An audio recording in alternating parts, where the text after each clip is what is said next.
Now, Georgia was one state that made headlines long after the 2020 US presidential elections.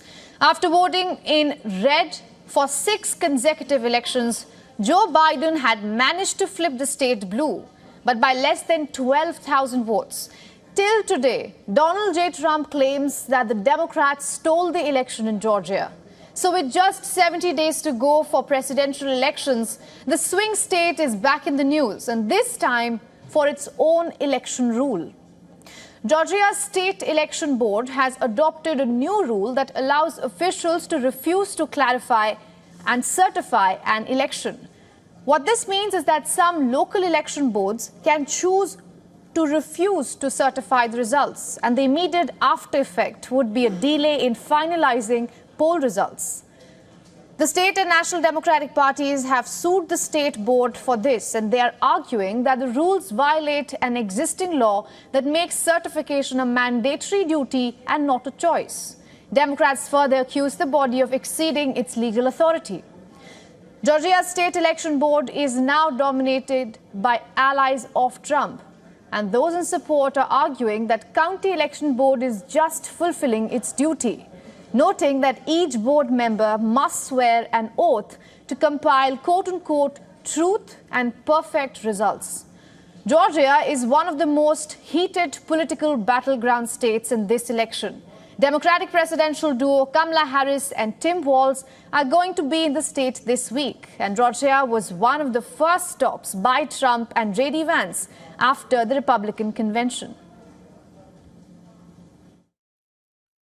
I'm J.D. Vance. I'm running for Vice President. Good to see you. Okay. We're going to do 2 dozen. Okay. And understandably so, because look at how Georgia has voted in the last 5 elections. If we start with 2020, we can see that the blue camp got 49.5% and the red camp got 49.3%. That's just a 0.2% difference. Remember, as we told you, Joe Biden flipped the state to blue after 6 consecutive losses for the Democrats. Then if we could move on to 2016, the blue camp, which is the Democrats, won 45.6%. And the Republicans got 50.8%, and that's a 5.2% margin. And that was, of course, Donald Trump winning Georgia's election that year. Then moving on to 2012, Democrats were at 45.5%, Republicans were at 53.3%. That's a 7.8% margin, and 2008 saw Democrats at 47% with Republicans at 52.2%, and that's a 5.2% difference.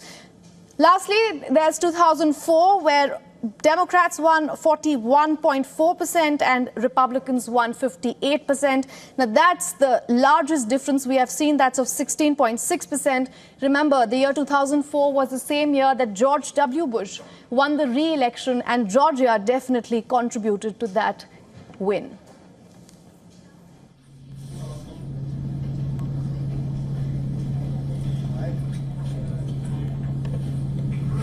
Right there, go right there in the early basket on the table. Thank you. Thank you.